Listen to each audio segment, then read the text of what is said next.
Après la mort de Servos Niarchos, au lieu de tout le monde a mutué, banda yepatali, à quel cimetière, tout le cimetière ya Gombe place, le grand prêtre Bazali. Parce que tout là était tombe, la Servos Niarchos au bateau, bayara, au lieu devant tombe ya grand prêtre, là tu peux payer ces monstres ya $12 000.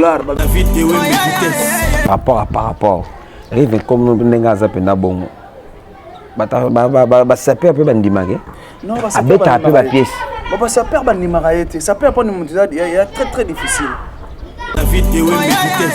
Pourquoi madame pas pessil? Sur titre on a rive kono azuango na niveau ya forme. Donc tout le bagage legi batu tout.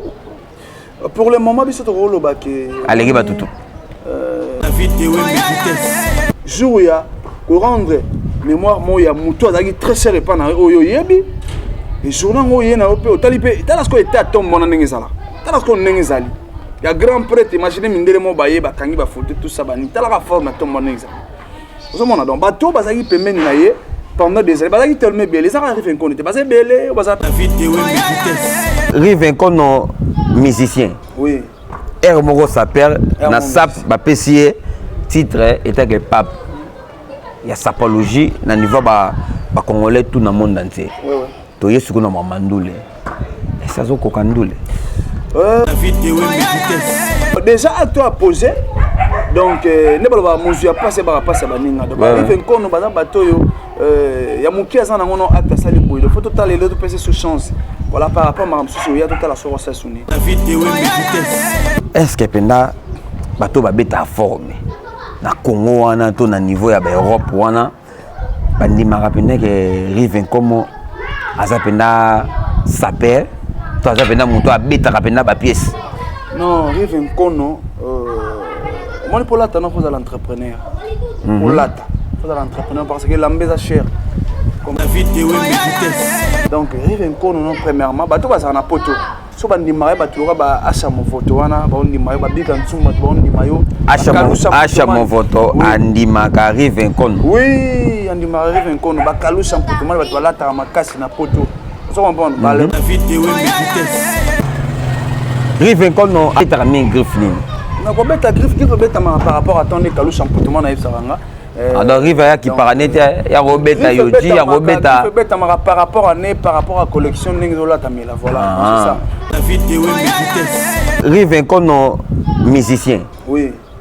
Moko s'appelle na sap ba pesier titre était que pape. Il y a sapologie na niveau ba congolais tout dans le monde entier. Oui oui. To yesu kuna mamandoule. Et ça zo kokandoule.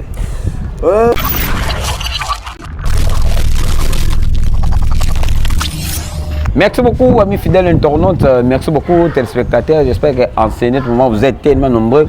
Il y a une émission Nabino au Bolingara Ming, donc on est sur www.idéologie TV avec David Wembe, Nazope Sarah Maramunenge Zalara, Masola Balabala tellement ba dossier ba kazu ezo yarara segoya, donc moyen to la ezate. Donc Masola Balabala soki to bimi bo ezapoto lobela, action oyo riven kono auti kusala. Et puis ça met n'importe qui. Il y a un bino tout au bolata bilamba. Bino tout au bondi marate que rive qu'on a l'équipe bino. Ce que taille logo o ya sagi. Bino bola saka bilamba mais yazo laksa na bolingo. Pe azako honoré mutu oyo abanda marambango. Donc ce n'est normal rive comme tika na pouvoir wana. Donc après bango tout ba vewana o bakena après papa Wemba eza normal rive kono azwa pouvoir tous les sapeurs ya Congo à tous en Europe à tous en Angola partout dans le monde soko zaka congolais au kota masola ya forme respecter rive comme Carlos Cabalo. Ouais David Wembe. Boitard mon frère. Ouais boitard da konto bandana ngana pesa no Carlos Champuto mane et puis Solange Madalena c'est le niki mosoyo. Au mobile l'hôtel dans l'auto et puis ne va le voir en hôtel là tinzo to kalaté donc mariage salama donc bambote na bino donc n'engera esalara bo santé na bika ntsumbo voilà. Carlos Cabalo bonne santé. Oh santé qui top par la grâce nous avons battu là donc voilà. Carlos Cabalo avant na bandango yo nebi ke yo luka mo masolo ko yeba ulinga mo ko yeba mantro. Maramba sap na Congo. Ba saper ya Congo. au moins na bango ndenge ni. Non, bah ça perd à Congo, bazo apporter un plus et puis bazo ça là bas acte moro boyé, peut-être les lots génération montante. Et là le bien là, est-ce que tu m'as pas CPA là? Au lobby que ça perd à Congo va apporter un plus. Bah ça perd à Congo va dire que va déléguer être ça perd. Faut la mutumo mutadiamba, ou la mutumo. J'ai dit César marqué wana, bah ça perd. Ah bah changer déjà. Oui, ça dit c'est là. Moni sur de ça l'autocritique bah ça perd ya kalana et ça n'engage pas les lots moni sur mon bah jeune ça perd belé bah dans kinoana bah ça intellectuel bah le français voilà. Ah ouais les gars une émission ça lit 15 ou 20 minutes il s'exprime en français tranquillement voilà peine vérité aux monde donc les lots moni donc comme c'est bon wana quoi ça peut bander ko considérer ngo na tawana OK donc les arasu bon côté côté ba norme c'est pourquoi bah pape baye comprendre ça peut côté ba norme ça peut caler dans ndenge moko boui on ça peut côté na ba norme ya na kata ça puis on ba prêtre ba kota ba tambongo ba kota donc et puis ba pape sous baye donc voilà on moni lelo asola balabala par rapport à geste oyo moko na bango o asali ka lo biri venko donc les rois de Kimakuta o asali par rapport à Pierre Tombal où il y a tout ça là déjà donc d'ici là donc makambo lo baki ils ont toujours réalisé mais un pas o asali photo le bela motokoti kangote ndeka lo biso comme ça ba tout ati donc biso là ba journaliste ba fanatique ba tout te que ça le te to le bela non o sali biso to lobby si vous mettez les points sur les i ba tout lo ba arrive en kono photo vendre les pendant les 30 minutes ya lo bela acte na geste oyo asali le to lo ba lelo par rapport à Rotala surtout bito tanga bato bazaka ba proche ya papa ou ya cerveau Narcos bazaka tellement belé bazaka belé bazaka ba proche na au cerveau ça important et puis sur après ça va ouvertir même belé et après la mort de cerveau Narcos surtout bito kendelelo ko toucher ba point ya mopandi côté négativité même quand ba proche wana bango ba sala peut-être v atika mokili mais même matin après la mort de cerveau Narcos par rapport à ta geste sont bon un flatteur vieux dépend de celui qui l'écoute donc attaque au flatteur attend les fils que famille na ndenge que ya ko sala geste moko boye oh le tout le monde arabe ça perd les lois journée date mémorial ya cerveau Narcos mais est-ce que herbe ozoya herbe étranger ba utalibana bayaka bala na pe histoire ya chaque mboka bala na mboko yo aizana mutu moko boye banda mama sa puis ne mutasala boye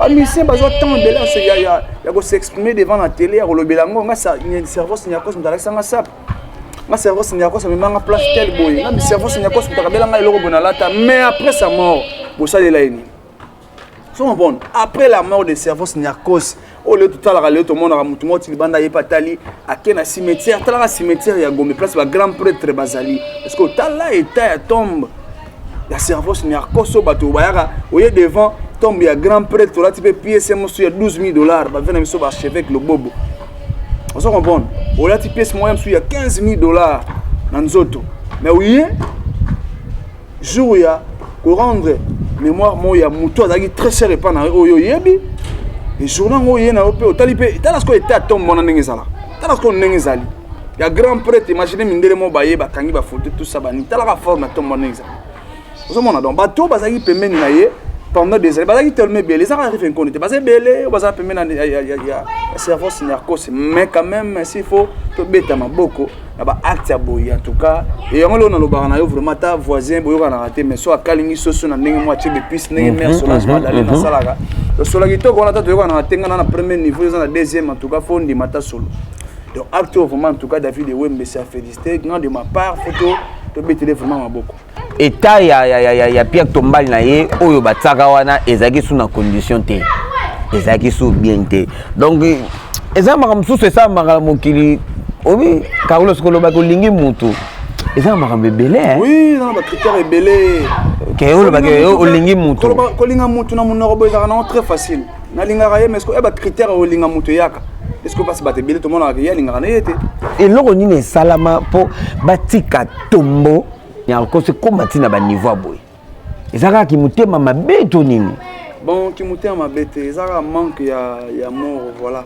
on a développé mutoka ba Narcos na bazaki mutu moko misère normalement au moni lelo bazo immortaliser batu rive encore non boulé na encore boulene lormo bongo omoni lormo na oloba ba saper peut-être par rapport à acte qu'on a sali moi j'aimerais bien to passer dans temps c'est tout à la bongo na administration na ne bon mimela makambo tous allons na ba grand prêtre ba titre honorifique tout robing la bango ba to ba leka ba la tarati lelo ba zamsu ba ba monument vivant ba zali na ba profiter c'est ba Pékin wana ye Pékin un soit qui na boîte moi va tomber $3,000 comprendre moi qui na boîte moi va tomber $4,000 un soit pas passer même 1500 mboye mbele sur 12 000 40 20 000 paye ça comprendre mais azam motoyo azala pe proche ya service ya ni encore aussi. Mais au moins, on peut jouer au grand prêtre d'ailleurs, à Kepe, la Nengue, à VIP, à Flair, tout ça. Bon, le caméraman, à Zané, on a pensé à ça, soit Simon là, on a eu Pierre Landi, Pierre Thomas, là, il a déposé tout ça. Parce que dans la condition, on va l'accenter. Parce qu'on a un côté na Fleur, à côté, à Nini, à la cérémonie, à l'accenter. Et puis, il y a une initiative, il y a une Azalati. L'idée à boyer, il y a un autre ligne. Alors, tout ça, on a une idée à boyer. Il faut bien s'auto-appuyer, il faut pas s'appeler. Il y a un monde entier, il y a Congolais, il y a Congolais, mais Oyo, à Rolinga, ça derrière une initiative, il faut tout ça là. Appui, de peur que total la sous après le roi, ça dit Pierre Thomas, total la sous voilà. Pour azo mériter belé, azo mériter belé. Donc déjà acte à poser.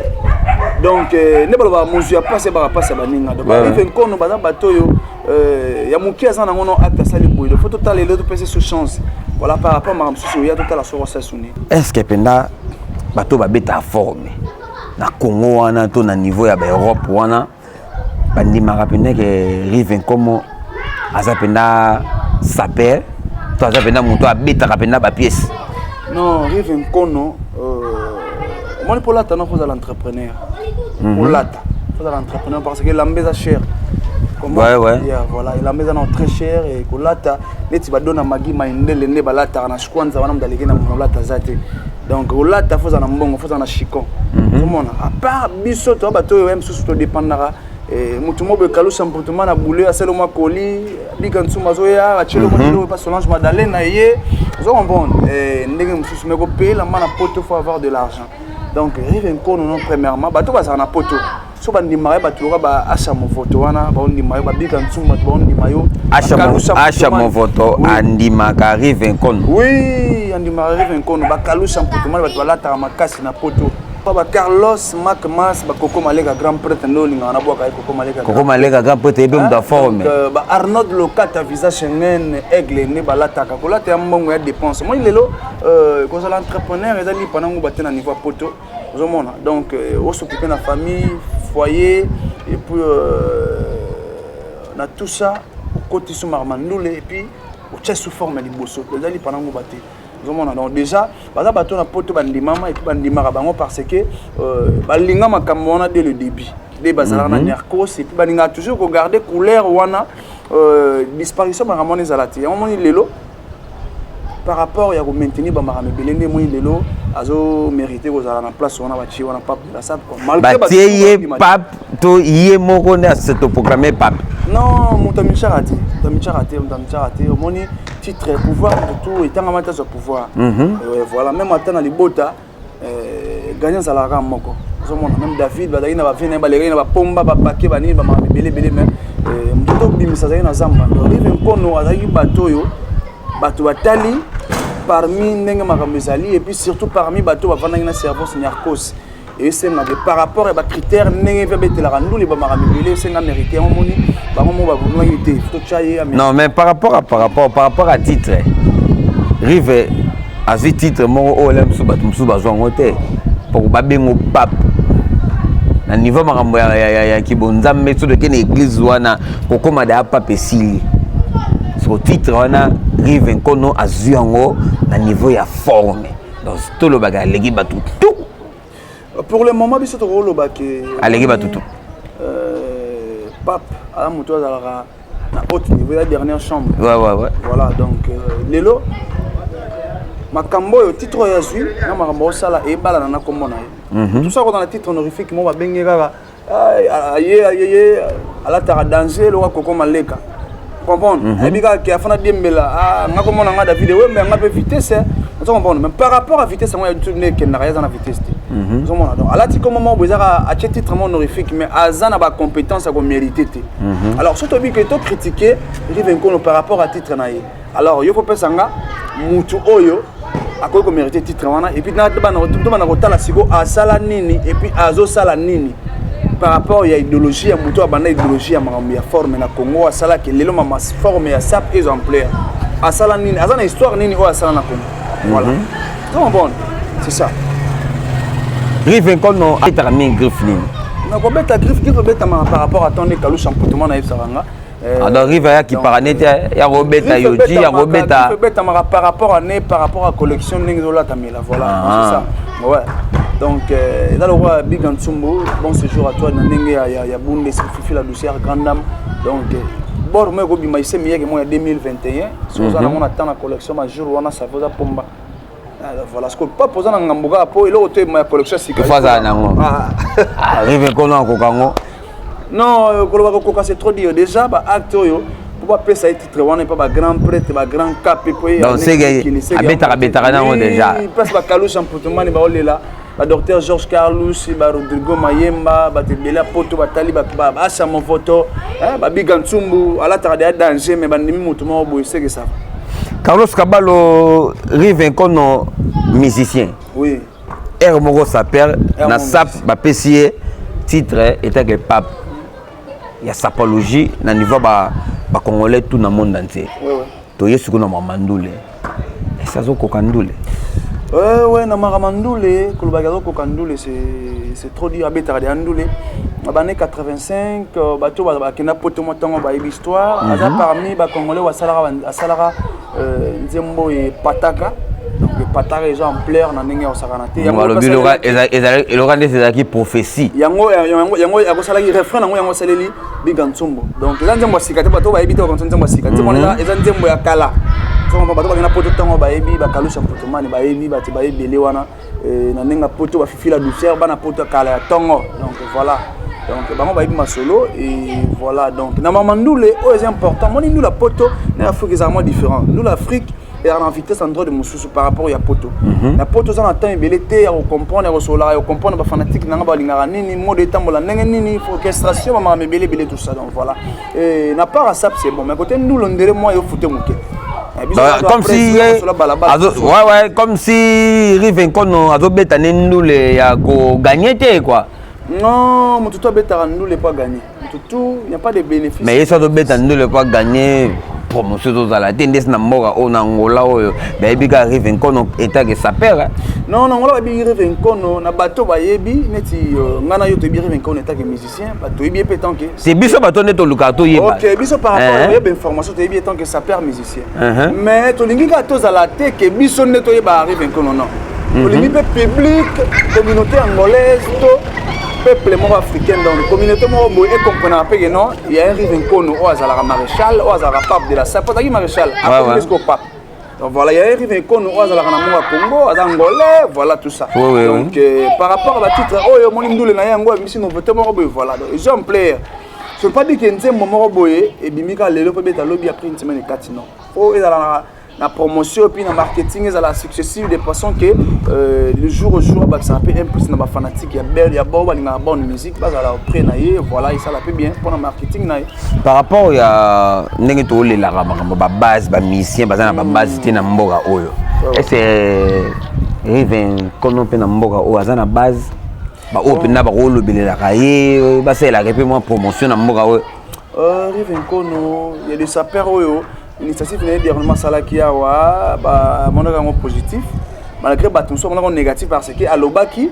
maintenant salaki ti bon voilà donc il y a une idéologie moko boye à valoriser à sala tombe à sala pierre tombale na ndenge ya cimetière ya André Kimbuta sala wana donc monaki te ezalaka Gombe par rapport à balaison de benemo makele tout ça monaki avec to sala monaka na ndenge Gombe mais à part ça et maman base na Luanda Rive Nkono ba vrai Rive Nkono penza ba ebelete bazato bazate non baza ebelete bazali mais baza ce que ebelete alors tant que pape nenga ça l'effort abandi kolanda devoir moko et ça la peut fort ya vente ma base ça la très important ça fantinga be Rive Nkono so fantinga pe na ko na ngape ma japonais na ebité na tango non comment tu ma japonais bazala dia ba kisana ko mais sauf que message na message arrive quand il y a pas de la salle na bazai ils ont capté par rapport non il y a juste ça la magité donc au moni mutu mususu akena mabeka na sango mabe na sango par rapport à monsieur ya batune pe ba misake mabe mais moi ça ne mabe te ozo mona donc arrive quand ba tout mo boyer MSP entourage na ne peut-être de misake mabe voilà donc botard na sola balabala mer botard donc voilà je fais un kono ça l'aura mutu mo boyer ba ina na sango mais yé moko en personne boyer na frère mutu monde acte boyer ko ça na ba mutu moko boyer bozala na déjà et marqué ba te belé na mutema donc ngana osenga azo temps ya ko sensibiliser ba base na yé pour que lelo tout le monde a pu partir c'est congolais a aussi mis qui a quitté Angola ou a été à si plein aéroport ouais et ça te donne pour ça bateau bazwa jour on te vola de polo 2000 bateau bazala déjà ba base na yé ba lingage déjà et puis voilà tout le monde a le même bilongité ça la mambari vient connoter chaque événement tout le monde a bilongo mususu et do change de paix façon que tu comprendre que boulot et ça la normal et puis ba tu vas comprendre que musique a dit au photo là on est tout le monde a artiste belé donc là en Angola on peut ba si ma paix arrive en kono mais en plein Rezali et puis ba base c'est à Rwanda donc là on est ça y est pas à ça la mode donc et aux anglo monte et ça bureau na yo baza awa to ye mo ndem tazo za ba stratégie on ne sait pas non nous attend contacter bureau na Londres mais voilà il faut après bah acteur ça là déjà na bi d'ici là on a Kinshasa donc à ça bien temps à sensibiliser ba base tous ces arabes ba vrai pena arrive en kono voilà donc c'est ça ça va genda ko matanga ba komba ngote na matanga ba komba ngote ngapona ngana mona ka sap et zaka na matanga ba zaka ne bembe vous comprendre ndenge ba mona ka icône na bango ndenge même yemo be papa mona ka mutoyo azalaka na ye ozomona même ata asali Pierre Tombal wana mais d'autre part soit avant en soi talara pas bien fait tout na ba bon moment où ba passer cerveau narcos donc voilà et l'autre part chokaye kaka ça perd na mona les gars na mona on est bazaka na matanga on a biso ndaka matanga ba komba ngote donc ndako ezaka marqué wana ngana na posa vraiment que a considérer ba tout na ba finga kaye na ba linga été na ba ba mabe pona ye na ba boya kaza papte donc na ba la tete anima batito tout ba la tsaye voilà donc étant que pape faut assumer mabe na malamu tout donc akabolate un jour e ba comprendre makambo et bika congolais to zo makambo comprendre makambo après retard ba ngoni lelo ba tout so asirika dès le départ mais acte salami à Pierre Tombal tout va comprendre que était à Joyo azana makambo mais ba oleka suna TVT ba finga otomona donc moni répétition ba bibisa ngono ki mais ko bongisa ngo zo montant so le bina muto a David amuyi bido yo moso eloko mona na ndako osonga so muto te c'est eloko mona ki do ezala vraiment difficile donc par là j'attends ya ko yeba ko gérer l'esprit ya baté bilo bika ko kamba baté bilo les ala donc voilà idéologie TV je peux ça va engagé information voilà plutôt mbote na pesa ka dona Magi Maendele na pesa Carlos Mac Mas surtout na bossa na te Mas na Arnaud Lokata le patron donc nous avons 125 personnes dans la Turquie. Il a même souhaité que personne n'a été tigana. Donc monter ma bonne ya mam c'est un garçon donc mère doublée na personne va monter place aux alliés. Moi sur bota ba ma passa. Moi sur akimana bilo anda côté. Moi sur longola TV na mérité. Na benga minimum na okimana ba TV na mo walona donc merci na ba monter place aux alliés. Na bossa nité Kalo Champotomani grand prêtre Koko Maleka. David Wimbe senga na boa ka bongo. Donc moté na stone pas grande na bossa nité donc channel lutete Mvemba la chimie lutete muzito na bossa nité ba tout ba linga biso et si ba tout ba linga idéologie TV ba tout tourner David Wimba lobara ba ndumba tout ya mokoyo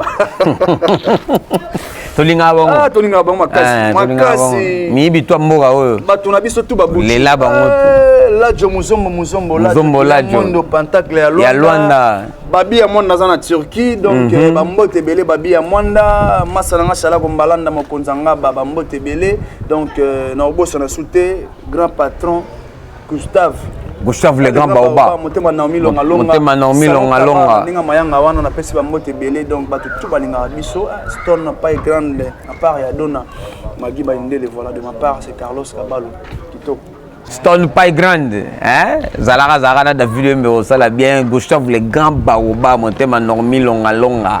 Et quand on parle de Gustave, on voit directement Trésor Lundombi. Hein? Mon konza quadradinho na kati ya Rocha wana contrôlera bango et que ça la bien. Claudio le banquier, hein? na Pentex wana bozala kazala na David mais ko sala bien donc to meke pe moi ko expliquer batu makambo oyo pape de la SAP Riven Kono makambo ya do sala mutu sa do sala makamba bien biso ana masola balabala toza obligé il faut to lo bango bato boyeba kité boyeba na minute oyo papa zaka moko papa bimi na minute o papa bimi donc na basapere binoto o nga fulani o nga nani Riven Kono azawana azo contrôler bino na ndenga mabete ezatana ye chacun a son tour chez les coiffeurs to lega malembe donc tourna bino bero ya bino to bolinga na bino sap botika te bo continuer be faut bo sala bo koma pe na ba niveau wana restez sur Logitv TV maramba bien eza awa on est ensemble ciao.